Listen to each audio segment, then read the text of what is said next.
What's up, y'all? It's your boy JTMM, aka JustTenMoreMinutes, aka the Freakin 10, back again with more Sabaton history, and this time Hill 3234. Now, in listening to the song yesterday, it had me extremely intrigued. You know, there's a lot of battles that go on, obviously, and I talk about this all the time, that we were never really taught about.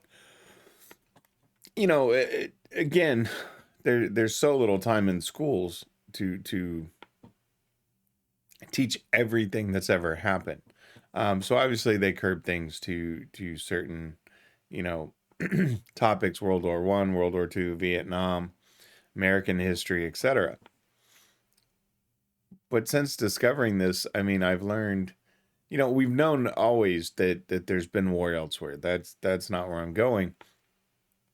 But since starting the Sabaton, I mean, just the information, the understanding it's provided to understand both sides, you know, about some of these conflicts that you still hear about today, like the Israel-Palestine conflict,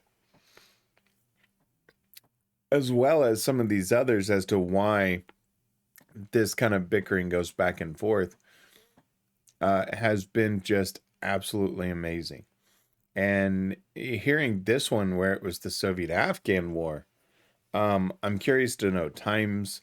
I'm curious to know what was the basis of it, all of that. So that being said, let's check it out. Very few bands, well, Western bands at least, have written songs that refer to the war between the Soviet Union and the Mujahideen in Afghanistan. But we did, and our song is Hill 3234.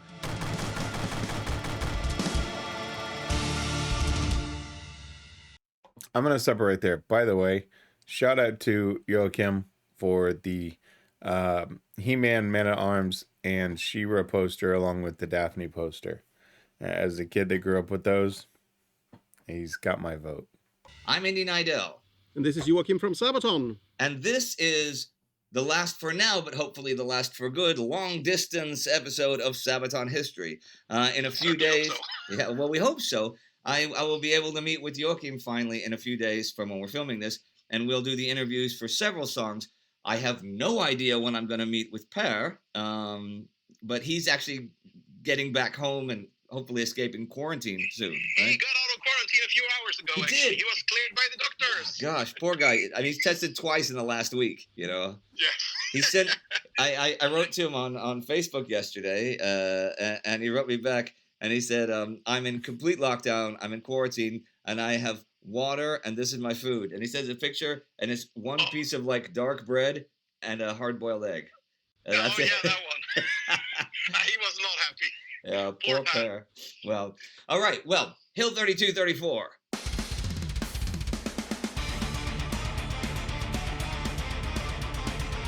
Okay, so definitely it's not centuries 1987. ago. The Soviet engagement in Afghanistan was coming to an end. Since the coup at Tajbek Palace back in 1979, they had been keeping the pro-Soviet government of the Democratic Republic of Afghanistan in control of the country. The Soviet army had never planned for a long-term occupation. They just wanted to beat the Afghan insurgents into submission until the DRA could stand on its own 2 feet. Neither had happened. The Soviets could only win short-term tactical victories. They could beat the rebels, they could kill them in the open, but they could not keep them from becoming rebels in the first place. More and more money, men, and material disappeared into the quagmire. But the situation in Afghanistan was unsalvageable. Withdrawal was, in the end, the only sound solution. Afghanistan was far from being a unified nation-state. Outside of Kabul and the other big cities, people lived in the old ways. Local feudalistic and Islamic traditions prevailed, and they collided with the autocratic Soviet system.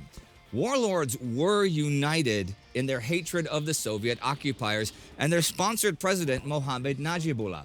So for nearly 10 years, the Mujahideen, the Muslim warriors, fought a relentless guerrilla war against that occupation. Led by influential leaders like Jalaluddin Haqqani or Osama bin Laden, the Mujahideen were well organized and moved around the wide mountain ranges of Afghanistan through a large system of caves and hidden trails. From Pakistan and other sympathetic countries, they were outfitted with AK-47s, Lee Enfield rifles, anti-tank mines, and rocket launchers. But while the Soviets were now set on withdrawing their forces, Mohammad Najibullah was getting nervous about the future of his government. To stay in power, the Afghan president needed a symbolic victory, one that would show the guerrilla forces that he was in control. Now, large parts of Afghanistan were connected by single paths, many of them ancient, which led through the steep-sided mountains, often for dozens of kilometers. One such route, the Satu Kandev Pass, ran from Kabul towards the cities of Gardez and Kos in the province of Paktia. Since 1981, it had been under control of the Mujahideen, so most of Paktia was cut off from ground traffic, and the Soviets had been forced to supply their forces there by air. This was, of course, not only very expensive, but by the late 1980s, the Mujahideen were increasingly equipped with surface-to-air missiles, like the US-made FIM-92 Stinger.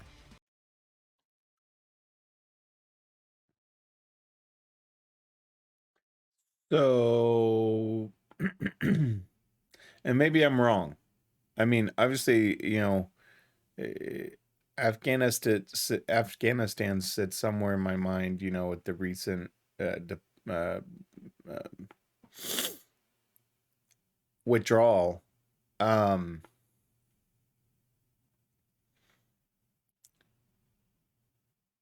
where I guess where my question comes in, and maybe this is what sparked people's questions before.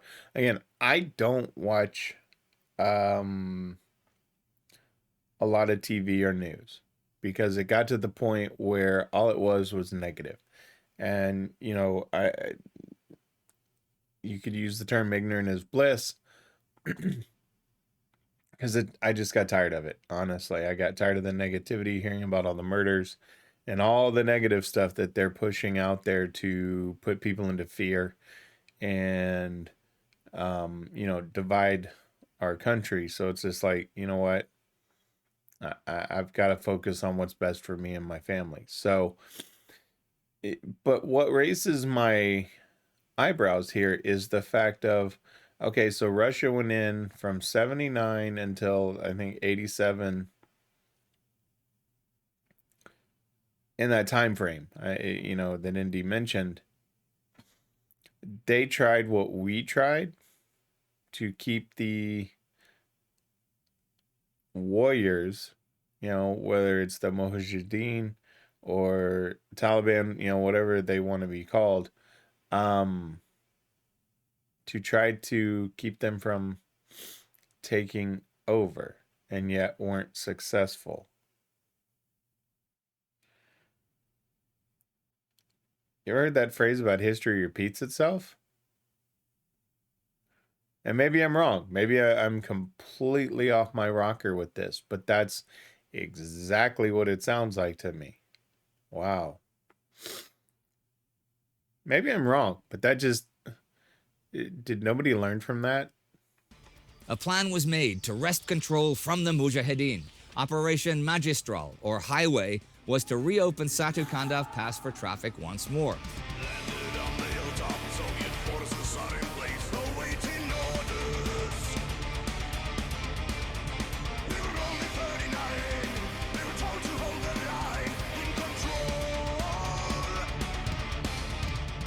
On November 19, 1987, Soviet airborne units and special forces were airlifted into the mountains and swept the guerrilla forces from their positions in a well-coordinated attack. Such units had proven particularly effective at fighting in hostile and inhospitable terrain. They adapted quickly, and fighting in Afghanistan favored smaller but well-trained and equipped units, for which the regular motor rifle divisions were unsuited. The men of the 345th Independent Guards Airborne Regiment were ordered to occupy the heights in the southwest of the route, near Sarani. The 345 was a veteran unit. From the very beginning of hostilities, they had been involved in numerous operations, leading raids deep into the countryside. Brought in by gunships, they set out to ambush the Mujahideen supply routes with aggressive and imaginative tactics. Now they were spread out thinly over the mountaintops. The 39 paratroopers of the 9th Company were sent to Hill 3234. This hill, named after its height in meters, which is over 10,000 feet, was a commanding position that must be held if the pass was to be controlled. Most of 345's men at this point were not even 20 years old, but although conscripted from all over the Soviet Union, the paratroopers had undergone special mountain combat training in the Uzbek ASSR. That experience was now crucial in the brutal Afghan winter and the extreme elevation.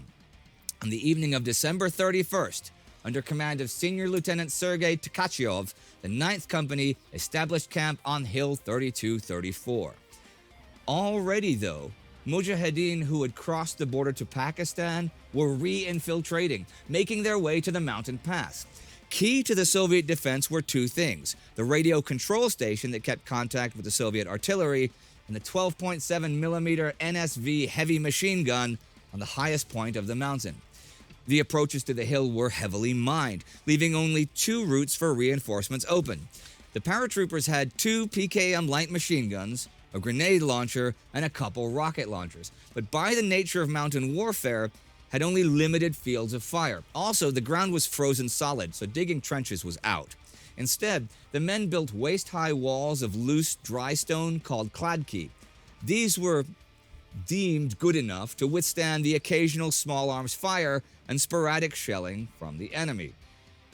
The Gardez Kost route was now officially open for traffic for the first time since 1981. For a few days, the paratroopers of 345 were shelled and sniped at on a daily basis, but nothing out of the ordinary. However, on January 7th, Orthodox Christmas Day, the shelling suddenly intensified. A massive artillery barrage rocked the mountain. It was immediately clear that this was not part of the regular harassing attacks. Several hundred mortar rounds and rockets crashed into the Soviet encampment, showering the area with shrapnel and destroying much of the Kladki walls. At 3:30 in the afternoon, the camp was suddenly struck by rocket attacks from three sides. From the south, groups of fighters advanced in the wake. The Mujahideen rushed from cover to cover and got within 200 meters of the outpost before they were spotted. The NSV heavy machine gun opened up at once, tearing into the attackers. The quick-thinking artillery spotter called in artillery support, and it silenced many of the Mujahideen rocket launchers. But that brought only a short respite. At 4:10, another bombardment rained down on the Soviet position. This time, the guerrillas advanced from two directions, the strongest attack from the north. The Soviet commander noticed that this was unusually well coordinated. See, for years, the Mujahideen had relied on hit-and-run tactics, but now they were seen with walkie-talkies, like regular trained soldiers. The rebels waited until the barrage forced the paratroopers to take cover before they attacked, and separate ground groups covered each other with suppressing fire. Bundles of hand grenades bounced against the Kladkis, and many defenders were wounded by shrapnel and stone fragments. The whole mountaintop became engulfed in the chaos of combat as the noise of grenades, gunfire, and exploding mines drowned everything else out. I have to stop there because my question is, okay, the government wanted these guys defeated, to stay in power, and the Soviet wanted them in power.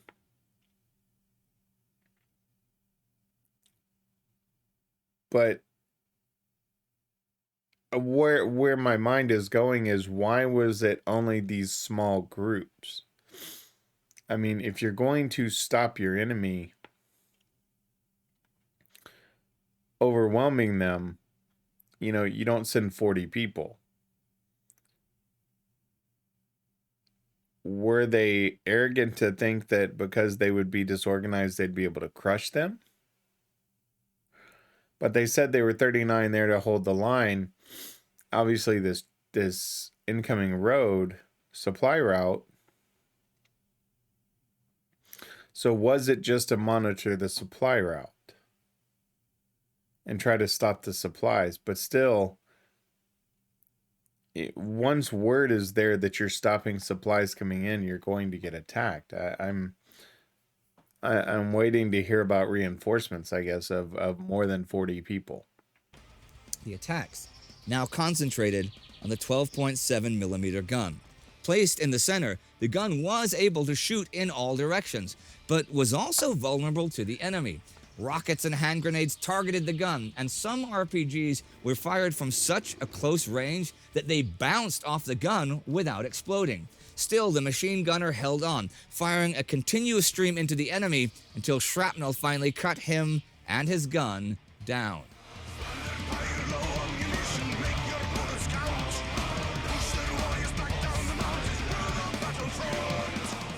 5:35, another attack began. With the heavy machine gun destroyed, the Mujahideen made an all-out attack from 3 directions. Soviet artillery once more crashed into the attackers, but it was now dangerously close to their own position. The guerrillas came close, shouting to the Soviets to surrender. But this was not the kind of war where you'd want to become a prisoner. At 7:10, the situation grew desperate. Casualties were heavy and ammunition was running low. Fighting was so intense that a whole box of ammunition lasted maybe 15 minutes. The men fired their guns at close range. Others were even locked into hand-to-hand combat, fighting with bayonets and knives. Again, the enemy was repulsed. As night began to fall, the paratroopers were down to just a magazine or two, and there were no grenades left. They had radioed to base repeatedly that they were in desperate need of supplies, but High Command responded that it was too dangerous to send in helicopters. The only help in immediate range was the deputy chief of the political department further down in the valley. He had just a few men from maintenance and reconnaissance personnel with him, but he immediately ordered them up the mountain. The column of armored vehicles made its way through the night until the route became impassable and the men dismounted. Burdened with 45 kilos of supplies and ammunition, each man struggled up the hill. They knew that the paratroopers were in a desperate situation and that reaching them was a matter of life and death. The men on the mountaintop had now been under attack for 12 hours, but all through the night the Mujahideen did not let up. The defenders were firing only single shots. There was not enough ammunition left to fire in bursts. Every bullet must count. Meanwhile, the support personnel advanced up the mountain. The approach was so steep that it took them 2.5 hours. In the end, the Mujahideen were unable to break the position. It was close. The arrival of the supply column had saved the day. The intensity of the attack caused a lot of speculation, though. It was the first time in the war the Soviets had encountered such a concentrated and well-executed attack. Some of the paratroopers said they had seen men in black uniforms and turbans. Rumors spoke of Pakistani special forces that supported the rebels and were even airlifted into Afghanistan, but it could never be proven. Of the 39 paratroopers, 6 had been killed and 28 wounded, some seriously. 3 men were awarded the Hero of the Soviet Union, 2 posthumously. The others were awarded the Order of the Red Banner and the Order of the Red Star. It is unknown exactly how many Mujahideen had been killed since they took all their dead and wounded from the battlefield as they retreated, but the Soviets said they numbered over 100. The victory was, however, short-lived. Like all of Operation Magistral, the battle for Hill 32-34 was a tactical success, sure, and the Gardes Coast route would remain open, but only for a few weeks. After the Soviets withdrew their forces, the Afghan army was unable to hold it. By the end of January 1988, the Mujahideen came back and recaptured the area. It was analogous to the whole war, a short-lived victory that meant little to nothing in the end. That's kind of where I was going with it is, we had troops over there for quite some time, and as soon as you could say that about a lot of the Middle East, and it boggles my mind.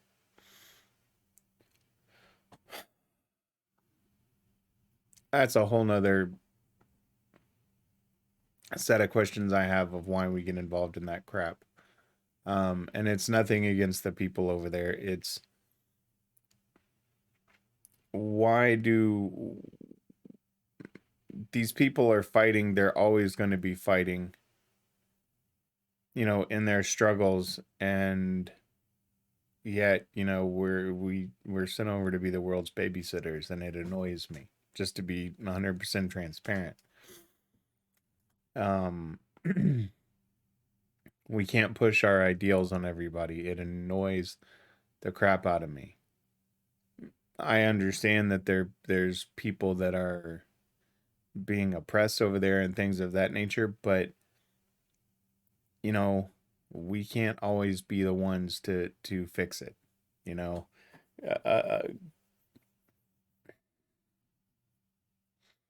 Just a personal thing, you know. We can't even get our own stuff straight in our own country, and yet we want to babysit the world. That part is what bothers me, if I'm honest. I would love to help people, but let's make sure our house is in order first. So that just seems it seems like a total waste of effort by the Soviets, right? I mean, as soon as they leave, it's right back to where it was. And yeah, I'll leave that for a different discussion.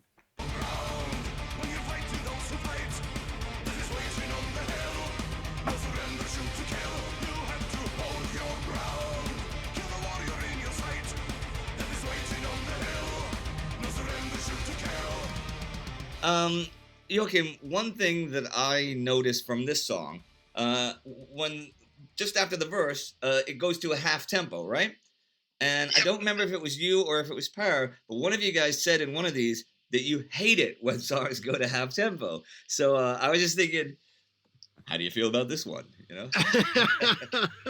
Well, if I'm honest, it could have been me, but if it was me, I hate when choruses go to half tempo.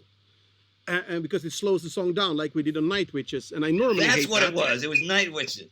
Oh yeah, then it was me. Sorry, but in this case, it's sort of the pre-chorus, and then it's fine. I'm totally cool with it. Because then it goes back up again.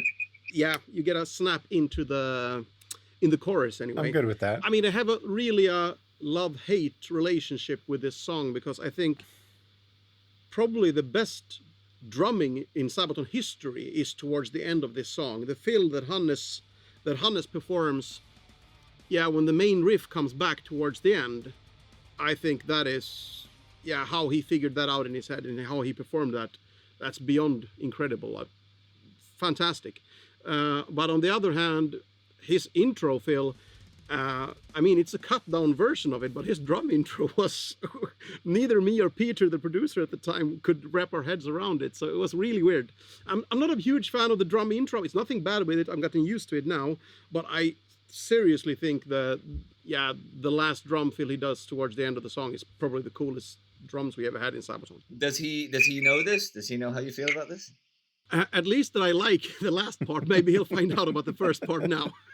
You know, you're gonna get a call from him when this comes out and go, so don't like my drums? He didn't tell me about that. You go, no, I love your drums. You don't love them all the time, do you?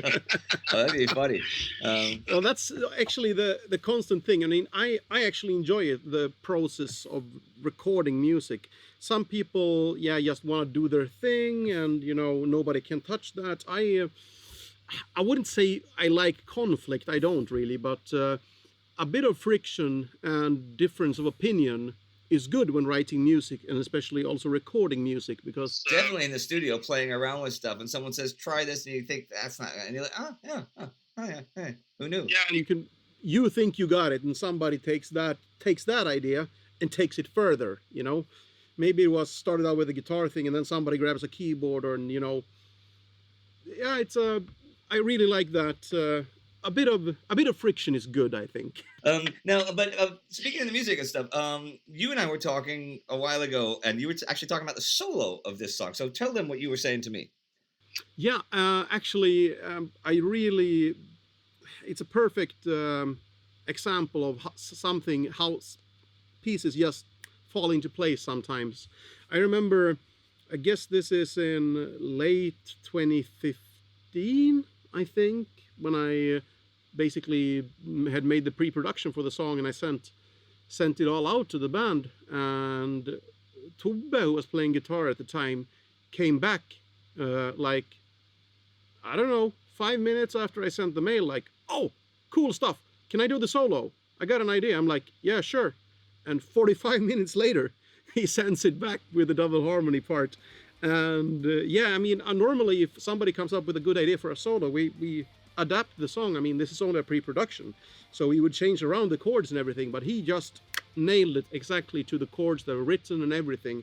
So yeah, kudos to him to getting that thing just that fast, because when you're a musician, sometimes that's how it is. You might struggle for ages and ages and ages on the simple things sometimes, or a single thing, and then, well, you know yourself. Oh yeah. The next time you're just sitting down and like, where the fuck did that come from, you know? And the next time I have nothing, I'm gonna call you and I say, listen, I need a keyboard bit for this song. I have nothing.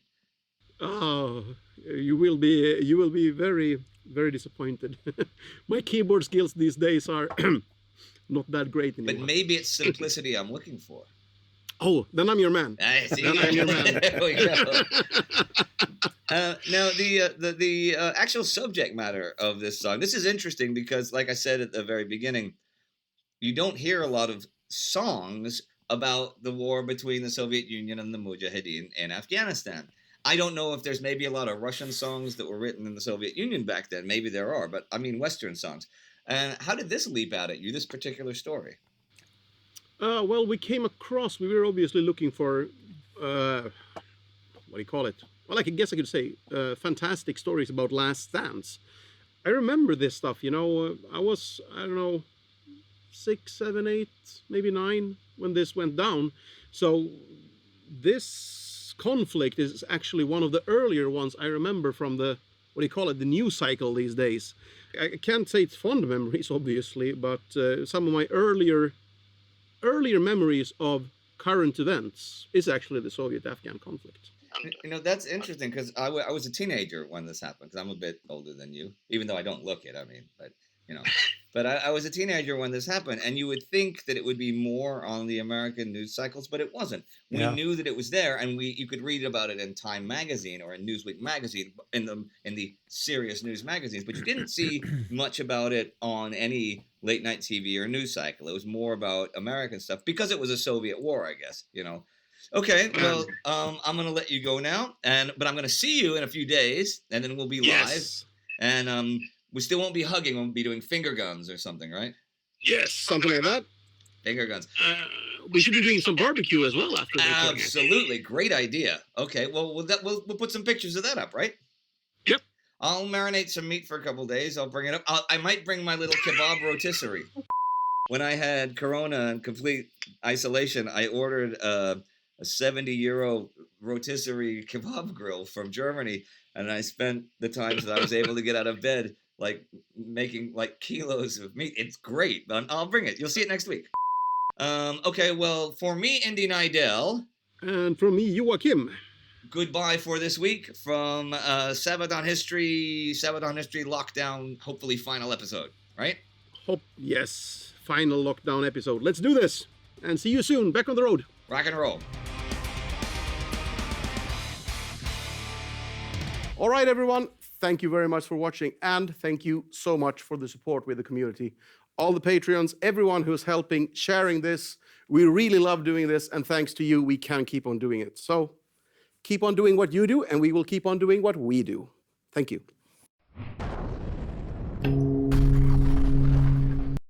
You know, it's interesting, and Joachim is right. You can get so caught up in the music that it's almost what you would call in business the analysis paralysis, right? Where it's what if this, what if that, what if this, what if that, and you just get lost in that. And it happens in any instrument. I mean, including vocals and the lyrics itself, where you can just sit there and look at them and you're like, I can't get it. And I've mentioned many a times where, you know, I'll get a verse in my head and I'll put it down, and I may not come back to that song for weeks or months. And then one day I'll run across that file and boom, I open it up, and just like that, what I couldn't finish writing, I, you know, finished it in, you know, just a matter of 10, 15 minutes. It's when it hits you. You know, as far as this war goes, Joachim, again, and Indy proved my point. I quickly looked up just to see how old Indy was. So Indy is Indy's birthday is September 28th. Now mine is the 7th of March in 2 weeks, I guess, roughly. And he is 10 years older. Almost, yeah, he's 10 years older. Because I'll be 46. So, and even he says as a teenager, you know, just something he wouldn't heard about. Now, of course, I was younger at the time. But yeah, I mean, I knew nothing of this. Or the depth of it. So to hear this and then know that we were in Afghanistan and again, withdraw, and you're still in the same conflict and you really left it no better than what it was, boggles my mind. Wow. I wish we could stop repeating history, but it seems that people just, they can't. They don't take the time to think about it. This was a good one.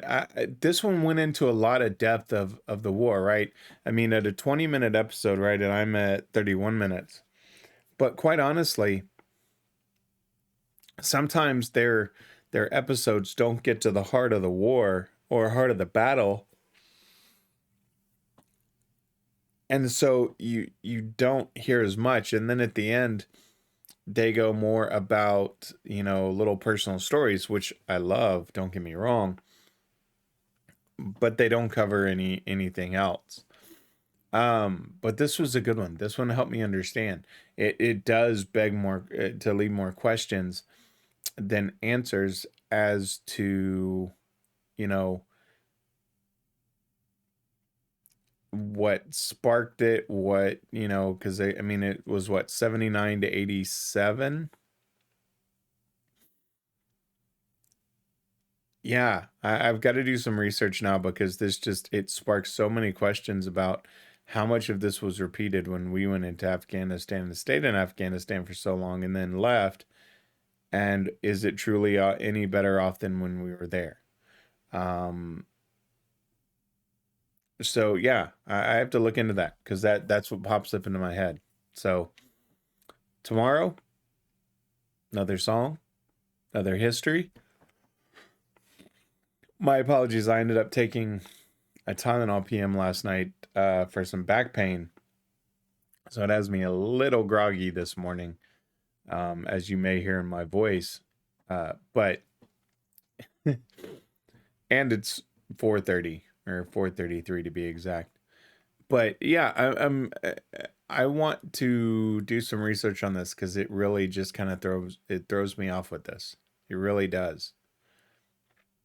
So before I keep rambling on that, I'll let y'all get out of it. Y'all know who I am and what I'm about. I'll see you on the next one. I'm JTMM. Like, subscribe, and share. I'm out.